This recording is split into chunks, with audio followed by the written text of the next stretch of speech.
Welcome back to Season 3 of Snubs and Dubs, where we've been talking about the snubs and the dubs of the 74th Academy Award for Best Picture. I'm your host, Kyle Tobias, and as always, I'm joined by my co-host, Jason Miller. Jason, welcome to the second bonus episode of Season 3. We're in the bonus zonus, if you will. Getting our groove on, really sinking into. It feels like after hours, you know? Yeah. Like we've closed up shop. Now we can be casual about it. If I were to wear a tie right now, I'd loosen it. Yep. How you feeling, Kyle? I'm feeling good. It's been weird because we've been trying to do this bonus episode for like a few weeks now. Yeah, we're getting pretty deep into the run, and we have one more to do. Yes. And so now it's like this comes out just after episode 20. And the first one came out like after episode 8 or 13 or something. I don't know. We should have done this a little bit earlier, but you know, life got in the way, and it's a bonus episode, so we don't have to do it. No, it's just for you, listener. We don't even have. We don't even have to do. No, you know what? I'm leaving. Yeah, I'm gone. We don't do this episode anymore. It's just we're done. 60-minute long bonus this episode. This episode was Fast and Furious. All right, well, let's just hop into it. Of course, you can find time codes in the show notes if you want to skip around, but bonus episodes allow us to look at the movies from the year that might not be the best, but they are notable for other reasons. And so, of course, in a year of a lot of franchise starters, actually, we had to talk about The Fast and the Furious. Had you seen it before? No, I've somehow never seen a single Fast and Furious movie. Wow. I didn't know what family was till yesterday. Kyle, have you seen this before? I haven't seen this one. And actually, the only Fast and Furious movies I've seen are Furious 7, The Fate of the Furious, and Hobbs and Shaw, which are I'm way out of it. I shouldn't have even watched those movies. I feel like a lot of people jumped on board at 7 though. Probably. Because of that was when Paul Walker had just passed away. So there's a lot of, I guess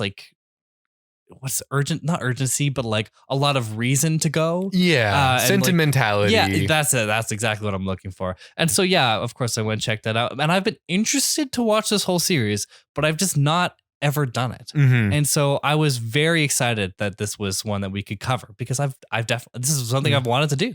But let's get into it, I guess. If you're interested in The Fast and the Furious, I've included links to the physical media related to it in the show notes. If you buy through that link, it'll help out our show. Or if you have any other Amazon shopping to do, follow the general link to help out our show in the process. A reminder that this is going to be a spoiler-filled conversation. So if you haven't seen The Fast and the Furious yet and you want to, go ahead and do so. But without further ado, let's get into it. The Fast and the Furious is a 2001 action film directed by Rob Cohen from a screenplay by Gary Scott Thomas, David Ayer, and Eric Bergquist from a story by Thompson. Good breakout year for David Ayer, as he also wrote Training Day. That and this movie make up 2 of his first 3 produced films that he wrote on. Good for him. That's a hot start. Yeah. This movie isn't based on anything, but is inspired by the 1998 Vibe article titled Racer X. This stars Paul Walker as Brian O'Connor, Vin Diesel as Dominic Toretto, Michelle Rodriguez as Letty Oritz, and Jordana Brewster as Mia Toretto. It is a runtime of 106 minutes and it released on June 22nd, 2001. Jason, what do you think of The Fast and the Furious? Well, I want to start off by saying that David Ayer is an ACAB legend because 2 of the 3 movies he first wrote were What If the Cops Were the Bad Guys? Yeah. And I commend that. I think that's a fun way to start out. The Fast and the Furious is an action movie about racing cars. Kyle, how do you feel about The Fast and the Furious? Literally, it is exactly as described, but also exactly what I wanted from it. It is just stupid, fun, early 2000s action movie. It's got all of the songs you would expect are from that era. The editing is of the era. The aesthetic is of the era. At the time when I was watching, it was exactly what I was in the mood for. And I had a great time. All the songs in this are a piece of shit. Really? Every song. Well, I mean, this is opinion based. Yeah. They're terrible, irredeemable. All of them sucked. And watching it, I watch every movie with subtitles. That's who I am as a human being.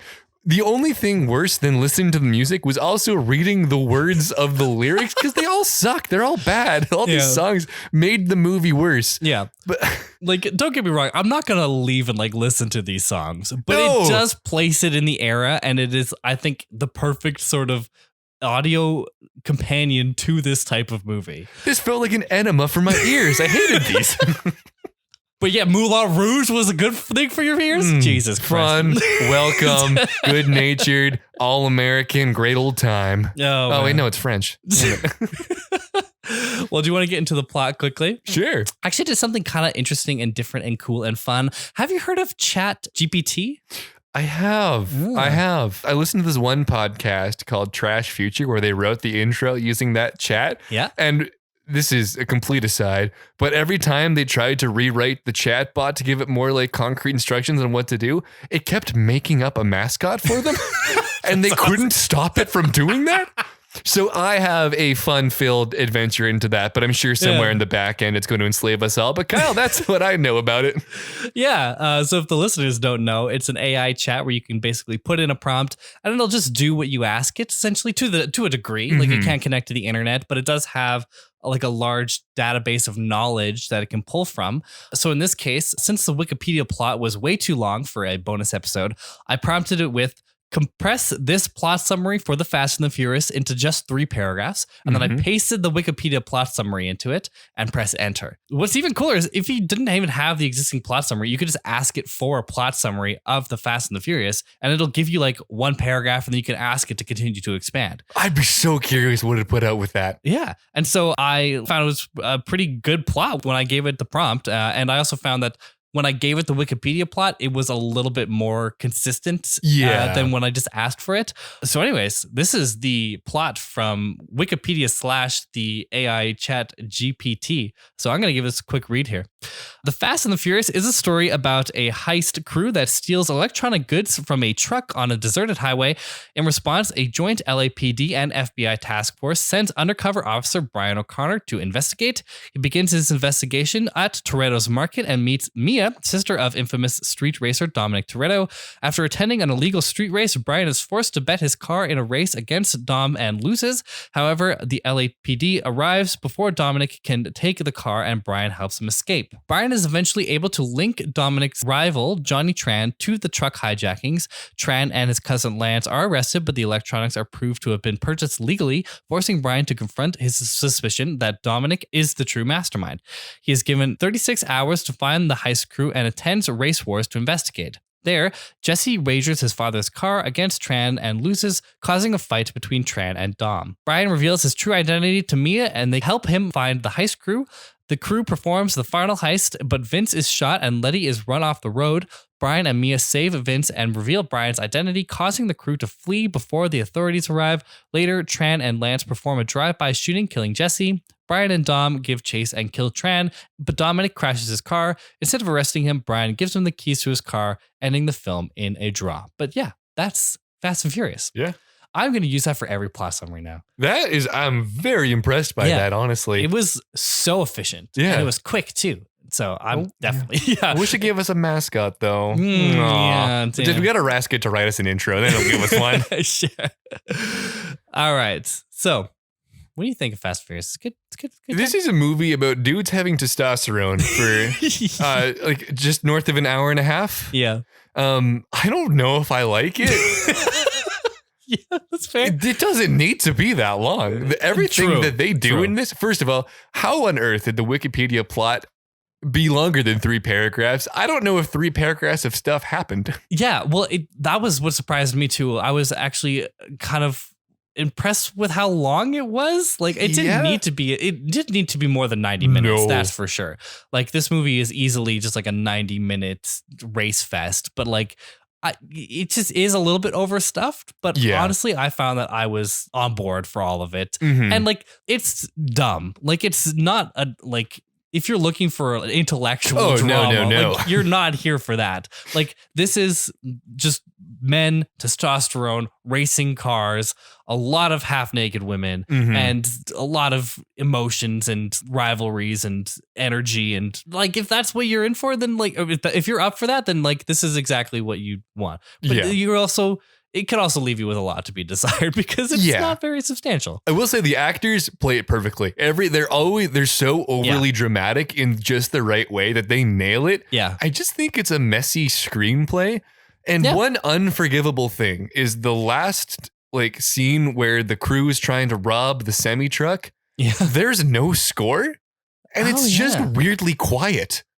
I didn't notice that. I was unnerved by like, unless someone was yelling, there was just no sound. It was bizarre. I couldn't get over that. So I'm glad that wasn't the full action climax and they had the chase scene after that one dude gets gunned down and where they actually have a score in that, because then I was like, it was on notice. If they didn't have a score again, I wouldn't finish that movie. Huh, weird. But yeah, I just couldn't get into that. I have no idea why they did that. It almost felt like they forgot it. Or like when I was watching that on Crave, they just somehow lost that in the, like it just didn't make it over to Crave somehow. Yeah, maybe they lost, like they were out of budget. And so the composer was just like, well, I still have this scene to score. They're like, I'm sorry. Yeah. We're done. Like you can't do it anymore. Sorry. Yeah. But I actually didn't notice that. So maybe I was just into the scene, you know? Like maybe you're just too much into like, no, he's losing his family. Yeah. No. Yeah. But like if in 2001 you watch this movie, I mean, you would have been a child, but say like you now. I wouldn't like, have been allowed to. I'd be 5 at the most. Let's say like at the age you are now, but like in 2001, put yourself there. You just watched The Fast and the Furious and somebody else from the future, me, turns to you and says, did you know that this is going to be a $1 billion franchise with over 10 movies? Would you have believed me at that time? No. I would assume like, okay, they hard spin off from this. They scrap this stuff with Paul Walker. Clearly he's not the ticket out. But this Vin Diesel guy, I bet they could do something with him. That would be my inclination, that they cut out some of the dead weight and just let Vin Diesel do something for an hour and a half to 2 hours for 10 movies. And I bet you that could get that gross. Well, especially now, like when you look at, like, I haven't seen 9, but even like 8, the scale of those movies to where they started is absurd. Like it's like a completely different point. They went from like street racing and being guys that stole tube TVs out of cars to being people saving the world, driving cars on submarines under ice water. Like it's ridiculous. I kind of love that. Yeah. I felt like almost making it be an undercover cop thing grounded it too much when they could have off the bat gone crazier and zanier, and they could have had a bit more runway with it right off the start. Yeah. I would have been fine with that. I also think I would have enjoyed the like reveal of Brian being a cop more if I didn't already know that. Yeah, it's weird that they just have him be a cop early on. Yeah. But like, did you know? Because like, I feel like their idea was that they would want to reveal that to you later, like after he got arrested. Yeah, like what they should have done is built it up as is he a cop? Is he not a cop? And then he reveals it when that guy who sucks a lot is injured. I think that'd be a way cooler way to do that than just tell you that he is a cop, diffuse all of that tension around if he is or not, and then have like one moment where it comes into conflict where they're questioning him, but then he's able to clear himself by quick thinking. Yeah. When like they really could have played into that of is he a cop or not? Yeah, because then you can also cut out all of those scenes with the FBI and the other cop. Yeah, they do nothing. Setup. Yeah. It's just, those, and even those characters were like, they were almost caricatures. Like they were just like stupid cop or like FBI guy. Like they I don't even know if they had names. They were just like there, and they were just saying classic lines like, you need to get Dom now. It's been Dom all along. You have 36 hours. Like, oh, come on. Just like get up. Just like leave him be. I think that would maybe make this movie a little bit more efficient with his runtime, but I don't know. And I can't think of one effect that the cops actually had on this. Because if you cut out that Paul Walker character is a cop, he still is working, trying to get into race wars, which even in 2001, race wars, that's bold. I don't know how you could do that. It starts off, first of all, the double entendre aside. Right. That's a stupid name. Yes. Race wars. Like, what do you call the Olympics? Like, sport battle. Like, that's stupid. Get a better name than race war. A race is already a competition. You don't need to add war as a tag on. But back to the plot details. It doesn't change that Paul Walker is trying to get to race wars to prove himself. He doesn't need to be the guy that busts that motorcycle gang. That can just happen. And they can still accuse Dom of being the snitch, even though they don't know that he is. Yeah. The cops don't actually come into the picture at any point to arrest anyone other than the chase where they're already doing illegal street racing. So that's also not a problem. So much of this is not added by him revealing that he's a cop before he needs to. Yeah. I also think in retrospective, it doesn't help like knowing where the franchise goes because Brian's not going to be a cop forever. He can't be. Like that does not last well. No, like he's not going to be a cop like even past this movie, like guaranteed. And so there's almost no stakes when you watch it now, which like at the time it might have felt like a little bit higher stakes, but like because we have this knowledge now, like when we're watching it, it's like, well, even if he gets found out, like we know that he's going to leave. Like we know he's going to be with Mia or something. Like you kind of have that expectation.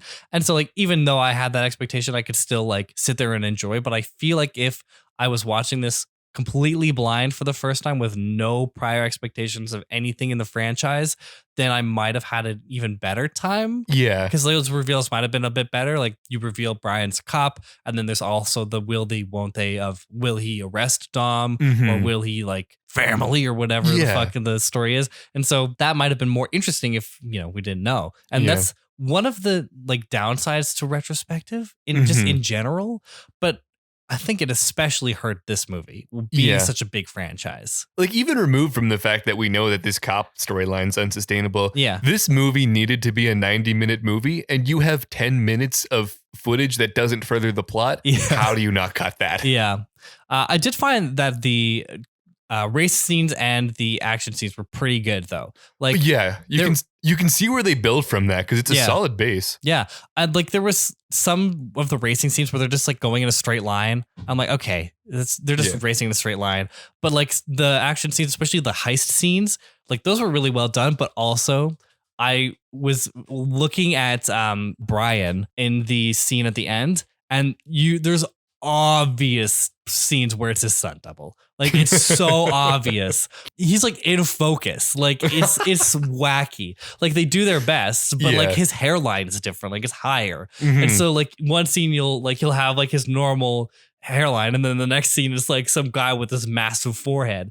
That was not well hidden, but like the action scenes itself and the stunt work was really well done. Yeah. Did you want to hear what other people thought about it? Let's hear what other people thought about it. All right. Rotten Tomatoes, it has a critic score of 53%. Yeah, that checks. Audience score 74%. That all tracks, baby. IMDb 6.8 and Metacritic 58. So pretty middle of the pack, which I think is completely fair. I couldn't ask for more for this film. On a budget, though, of $38 million, it made $206 million worldwide, placing it at number 19 for the 2001 box office. Damn. So, I mean, it's almost hard to understand why this movie in any other year, if it doesn't have that financial success, is just an average action movie with like I mean, I don't want to call it B-list actors, but at the time, pretty much. Well, and never spins out into 10 movies. Paul Walker was super new. Like, I think Vin Diesel was the big name here. Yeah. And even, I don't know what he had been in before, but I know that he was somewhat known, but I'm pretty sure Paul Walker was like a relatively unknown. Would you ever rewatch this? Yeah. Yeah. I could be in the right setting to rewatch this, but God, that music, I'd want to either rip my ears off or mute it at particular parts because the songs are so bad. The song they have playing when they raid the Tran family. Oh my God, I've never heard something worse in my life. It's so bad. Yeah, but it's fun because it's bad. It's not. This isn't bad enough to be fun, or it's too bad to be fun. I don't know, but the same result either way. Yeah. That's fine. Are you interested to continue the series? Yeah, I'm curious to see how they get there. Yeah. I don't know if I want to sink 10 movies worth of time into it. That's fair. But I'm not against it. I think I want to watch all of them before 10 because I think 10's the last one. And so if that's where it's ending, then I kind of want to just like get through them so that I get the full sense by the time we get to the end, you know? Yeah. But I don't know. Whenever I'll do that, I don't know. Maybe on this Christmas break that I have now. Yeah. I feel like if I grew up with this series, I'd be more inclined to keep up with it. Yeah. But like, seeing that I need to watch 9 movies, well, I guess now it's just 8 to get to the last one. That's a hard no. I don't have time in my day. And I didn't care enough after the first one too. Yeah. Even though I know they get better, I just don't think I have the emotional connection to it. I mean, it is 9 if you watch Hobbs and Shaw. But do you? Do you watch Hobbs and Shaw? I watched Hobbs and Shaw. I actually own all of them, including Hobbs and Shaw. I want the 4K though. I bought the set when it was a 1:7, and then it was 1:6. It was like 1, 2, 3, 4, 5, 6, 2 disc sets. And then I bought 7. And then I bought 8 on 4K, 9 on 4K, and Hobbs and Shaw on 4K. And that was when I had finally got a 4K TV and had those capabilities. But now I'm stuck with this 1:6 on Blu-ray. And they have a 1 to 9 on 4K, like a set. Yeah. So do I buy the 1 to 9 4K set and then replace everything, even including the 4Ks that I have? Or they have individual 4Ks, which it would be maybe more expensive. I got to do a cost analysis here. That's so true. It's a bit of an aside, but what do the good people of Letterboxd think of Fast and Furious? They certainly think. I didn't scroll to the right part of the page. In fact, they think about this. It's 3.2. However, decent reviews. I was pretty happy with the caliber of reply that was in there for these. So we're starting off with Nadine Smith, 3.5 stars. It's a multi-ethnic utopia in which the rave of the 1990s never ended and 9/11 didn't happen. It's a beautiful place, a beautiful time. John, no rating. This is camp for heterosexual men. That captured so much how I felt about it. Yeah. Because like that's exactly how the characters act. That's how overly dramatic this is and how intense it is in like that particular scene. Oh, that's great. Den of Geeks, 3 stars. Man, Shakespeare would have loved this. Oh, man. And one more for you. Jamie Woodham, 4 stars. I have drinking the Coronas that were in the icebox and which you were probably saving for family dinner. Forgive me. They were delicious, so crisp and so cold. So I don't know if you're familiar with the original poem this is ripping on? Riffing? Riffing on. Yeah. I think it's called like Plum or something. I don't know. Let me read the actual I feel like poem. I've heard it. Oh, it's called This Is Just to Say. I have eaten the plums that were in the icebox, in which you were probably saving for breakfast. Forgive me. They were delicious, so sweet and so cold. I just thought that was a really funny riff. That's good. Yeah. Like I would not have caught that in the Letterboxd reviews. So good for them. Yeah. They put good formatting work into it. Like they let you know that it is. But that's all I got for fun Letterboxd reviews because I felt like it started off strong and then tapered off after that. So I'm like, well, I mean, if I can in 2 pages knock this out, baby, I'm doing that. Yeah, good. Well, let's talk about the awards then. It wasn't nominated for any Academy Awards. Shocked. But it was nominated for a bunch of MTV and World Stunt Awards.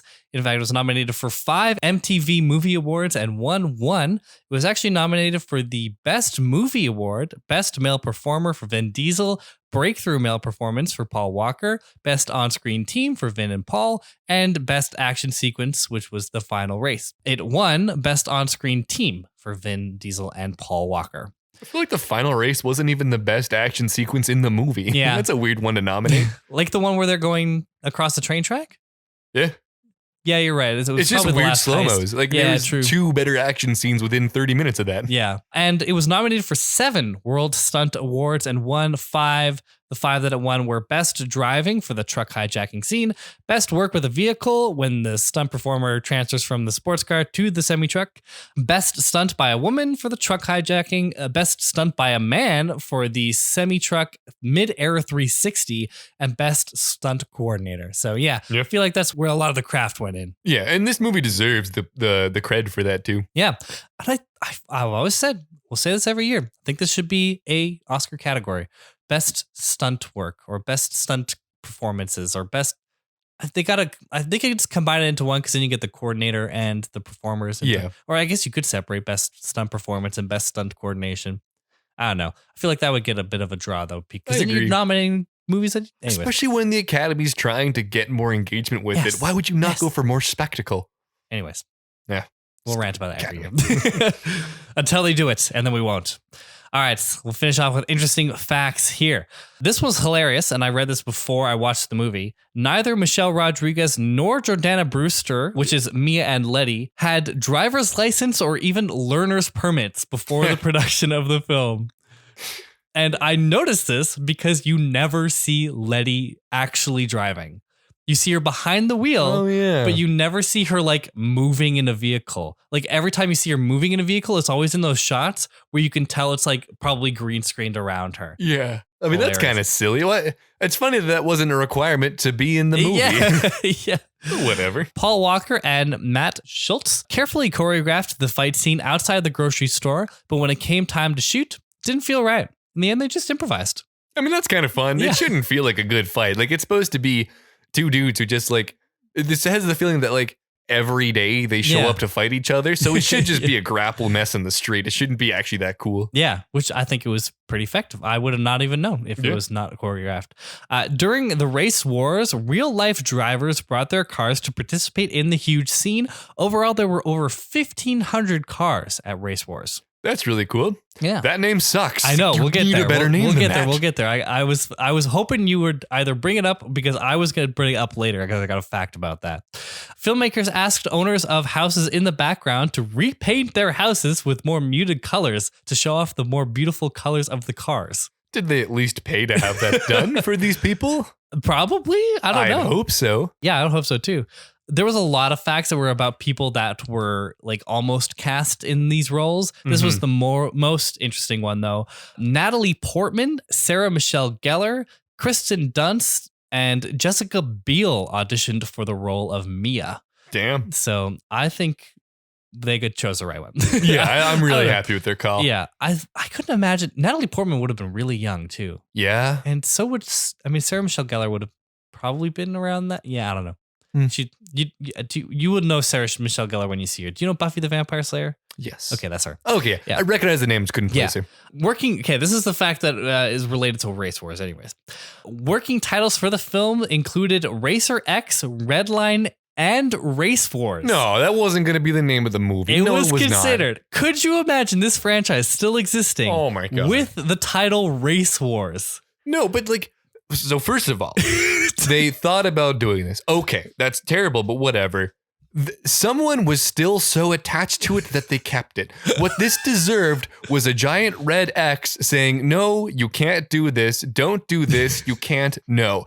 But instead, they're like, well, maybe we can still work it in. What I really love is Race Wars. That's terrible. Could you imagine? Hey, honey, I'm going to watch the 10th Race War movie. My God. They dodged especially when the two male leads are different ethnicities. That could really paint the wrong picture. But after deciding against all those titles, the title rights, not the story rights, to the 1954 film titled The Fast and the Furious, another film about racing, surprise, surprise, had to be purchased so that the title could be used. So, they made the right call. They didn't choose Race Wars. It's scary how close they came to choosing Race Wars. But they also had to purchase title rights to a 1950s film to get away from Race Wars. So, how fast and furious could they be in the 1950s? Cars couldn't go past a jogging pace. Shut up. Race Wars. Last one. The street where Vin Diesel crashes his car at the end of the film is the same location as the narcotics bust in Training Day, which was also written by David Ayer. So, yeah. He loves that corner. He really does. But any final thoughts on The Fast and the Furious? If you ever feel like Race War is an appropriate name for something, stop. And that's my last thought on Training Day. Wait, no. The Fast and the Furious. David Ayer. Yeah. What's yours? I'm going to probably watch Too Fast, Too Furious next. Yeah. I'm gonna go check it out. That's Two so Race, fun. Two Wars. No. Oh, no. Oh, man.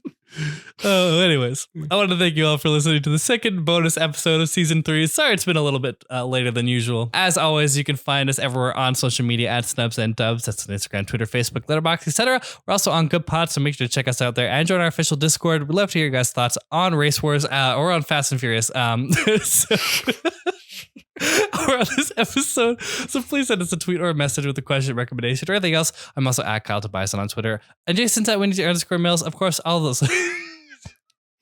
And Jason is Race_Wars. That's literally what I thought. That's literally where my brain went. And Jason's at Race_Wars. Oh, fuck me.